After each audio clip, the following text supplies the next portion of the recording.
عسلامة مرحباش وحوالكم. وصفتنا اليوم هي يويو زمني بوصفة ناس بكري بالوصفة الزمنية التقليدية.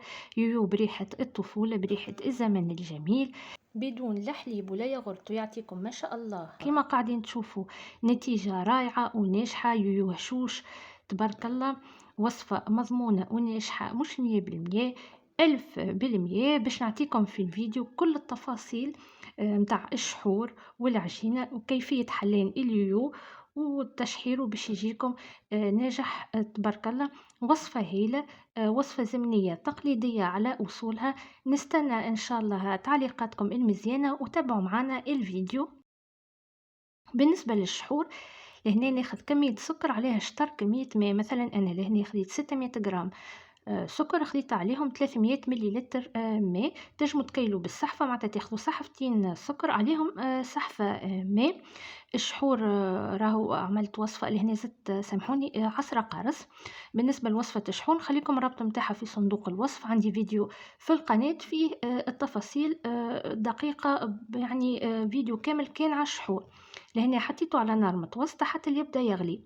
لهنا الشحور متاعي يغلي عنده 10 دقائق. نحب نوريكم الشحور كيفاش كي يبدا مازال ما طابش. ناخذوا صحن شايح ونحطوا قطرة من الشحور، اغزروا القطرة كيفاش تتحل تلقائيا معناتها طول تتحل. هنا شحوري مازال ما طابش، عنده 10 دقائق بعد ما غلي على الغاز. باش نزيدوا 10 دقائق اخرين. لهنا حتى الفقاعات كي يبدا مش طيب، الفقاعات تبدا سريعة، كي تطيب الفقاعات تبدا الغليان متاعها أبطأ. لهنا الشحور عنده الكل في الكل 20 دقيقة على الغاز. شوفوا كي نعمل قطرة كيفاش قطرة تبقى ملمومة. هذه الطريقة اللي أنا نعتمدها وما شاء الله تعطيني شحور ناجح. نخبيه في الثلاجة يبقى حتى أكثر من عام، ما يسيلو حتى شيء، تقول مطيبته توا. ولهنا زدت ملعقة أكل زهر، نجم نزيدو عطاشير، نجم نزيدو حتى شيء. توا الشحور متاعي لازمني نخليه حتى يولي بحرارة الغرفة، معناتها يبرد تماما. نتعداو توا العجينة. بالنسبة للعجينة لهنا باش ناخذ 3 بيضات بحرارة الغرفة، وباش نزيدو عليها 150 غرام سكر مرحي، سكر عادي يعني. بالنسبة للمقادير تلقاهم الكل مكتوبين في صندوق الوصف. تو باش نخلط السكر مع العظام بالكدا بالكدا حتى يتحل السكر. نخلطه بالخلاط اليدوي ولا نجمو بيدينا. لان انا نورمال نزيد رشة الملح، تو نسيت ما حطيتهاش، مش مشكل، نزيدها من بعد، ما تقلقش رشة الملح. لان نخلط بالكدا بالكدا حتى يتحل السكر متاعي مع البيض.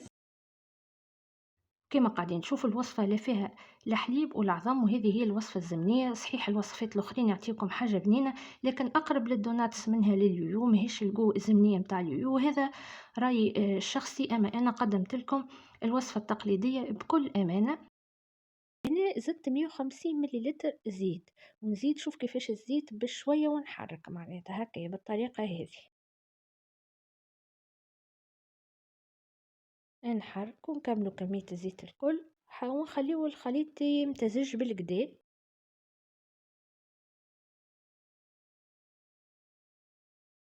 توا الخليط هذايا باش نزيدوه تو المكونات الجافة متاعنا. بالنسبة لي أنا لهنا خديت 550 غرام فرينة باش نغربلوها. باش نزيد من الأول 500 غرام، وال50 الأخرى باش نعسبها نزيد من بعد. إذا حسيت الخليط متاعي جاري برشا نضيفها، خاطر عجينة اليوم ملازمهاش جارية برشا، ملازمهاش يبسة برشا. لهنا كمية الفرينة ما ينجمش حد يعطيك راهو كمية 100%، خاطر تحكم فيها حجم البيضة وتحكم فيها نوعية الفرينة اللي انت استعملتها. معناتها حتى حد ما ينجم يعطيك بالحق يقولك الكمية اكزاكت. زدت معاها ساشي خميرة جاتو، وزدت معاها رشة الملح اللي نسيتها، وتقريبا نصف ملعقة كبيرة قشور برقدان شايح ومرحي. تنجموا تزيدوا فانيليا، لكن انا نفضل راهو قشور البرقدان، يعطيكم الطعم الزمنية بالحق، طعم اليوم تاع الطفولة. وتو باش نكملوا التخليط بيدينا. لهنا ما نعجنوش، راهو العجينه نلمو لمان، ندخلوا المكونات في بعضها ونلمو لمان. اذا باش نعجنو راهو تفسد لنا العجينه نتاع اليويو، ويجينا اليويو نتاعنا ماهوش ناجح. ونواصلوا نلمو بالطريقه هذه. تو العجينه نتاعي ملي خلطتها حسيتها ناقصه برشا فرينه، دوك باش نزيد نكمل طرف الفرينه اللي خليتها على جنب هيك نكملوها. يعني انا الكل في الكل هنا استعملت 550 غرام فرينه. نكمل ندخل المكونات في بعضها كما قلت لكم، لمان مش عجنان. وراهو العجينة لازم يكون القوام متاعها يعني لا هي جارية برشا ولا هي يابسة برشا، قوام متماسك أما سوبل. وراهو عادي كتلصق في الإيد على خاطر العجينة فيها العظام. ليجا باش ننظف إيدي ونعاود نرجع نوريكم كيفاش معناتها القوام تاع العجينة بالضبط.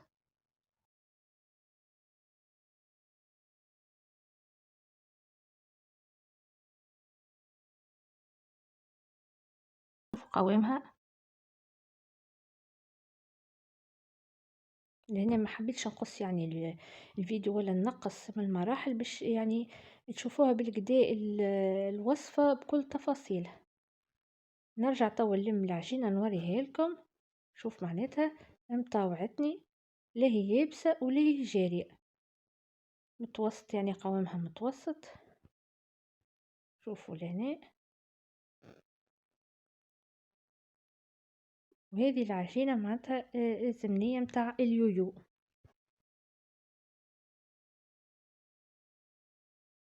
توا نغطيها ونخليها تقريبا ترتاح ربع ساعة مش أكثر، جوست باش تزيد تتشرب المكونات السائلة الكل.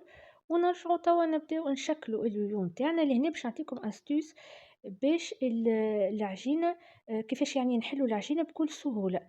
ناخذ العجينة متاعي ولهنا ردوا بالكم ما نرشوش فارينة وما نستعملوش الفارينة بالكل، على خاطر الفارينة لهنا باش تضرنا العجينة متاعنا.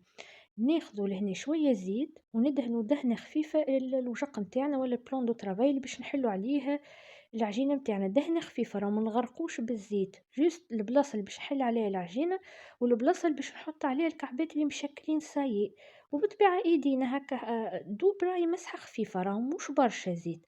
ونحلوا لهنا تشوف كيفاش يتحللنا من غير ما تلصق، وتبدا ما شاء الله. شوف ها العجينة نستعملوا فيها بكل سهولة، مطاوعتنا تمشي معانا لا تلصق لا تقلقنا بالكل. حاجة أخرى معناتها لهنا كي باش نشكلوا اليوم تاعنا لهنا نحلوه على خشن نصف سنتيمتر هكا، خاطر باش يعاود يتحل يعني تنفخ في الزيت. وللتشكيل خديت الأداة هذيا نشكل بها اليويو. تنجموا تستعملوا كاس وغطو نتاع دبوزة ولا أي حاجة، تنجموا يعني فما برشا طرق نجموا نعملوا نشكلوا بهم كعبات اليويو.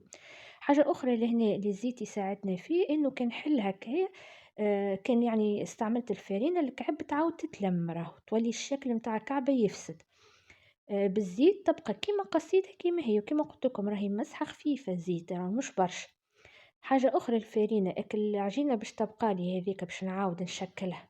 إذا نحط الفارينة راهو التكستير متاع العجينة وقوامها يتبدل دو تيل فاسون. الكعب زاد اللي باش يجيوني من بعد ما همش عندهم نفس قوام تاع الكعب الأولانيين. بالطريقة هذيا العجينة كيما من الأول كيما من الآخر. شوفوا ما شاء الله كيما عجنتها من الأول. أول كعبة تبدا بها كيما آخر كعبة، الزوز نفس القوام ونفس التكستير ونفس كل شيء.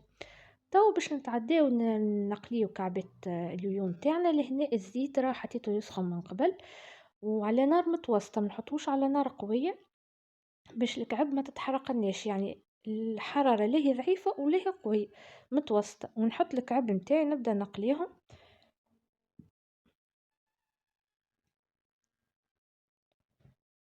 انا لهنا راني نقلي ونشكل في نفس الوقت.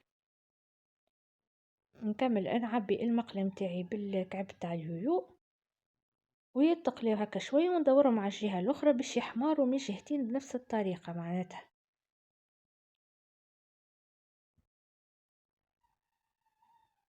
شوفوا ما شاء الله الكعب شكلهم مزيان كما قلت لكم يتنفخوا في الزيت. نكمل بنفس الطريقة نخليهم يتقليو حتى لونهم يولي ذهبي مزيان. شوفوا اللون ما شاء الله.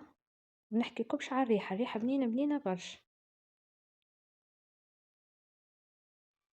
بالنسبة للكشكوشة راه الكشكوشة ضرورية معناتها الأسيس الوحيدة اللي نجم نعطيه لكم هو انه يكون المقلة معبية بالزيت معناتها.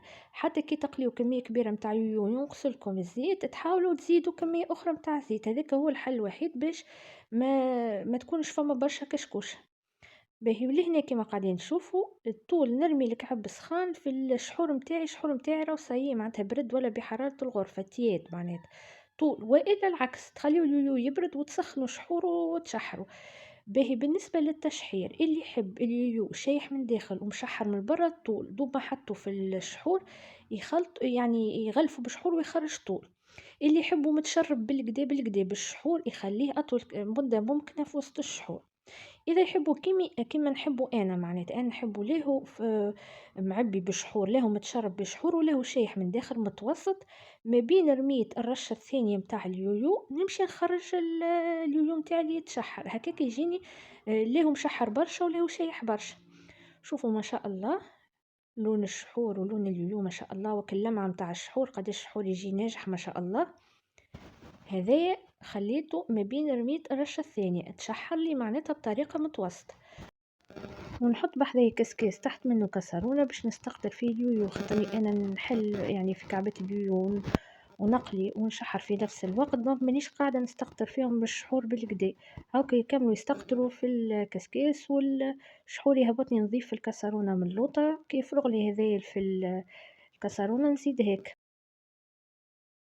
كما قلت لكم انا هذايا خليته المدة ما بين رميت الرشة الثانية متاع اليويو هكاك يجيني مشحر معناتها بطريقة متوسطة ونكمل نقلي بقية كمية اليويو اللي عندي.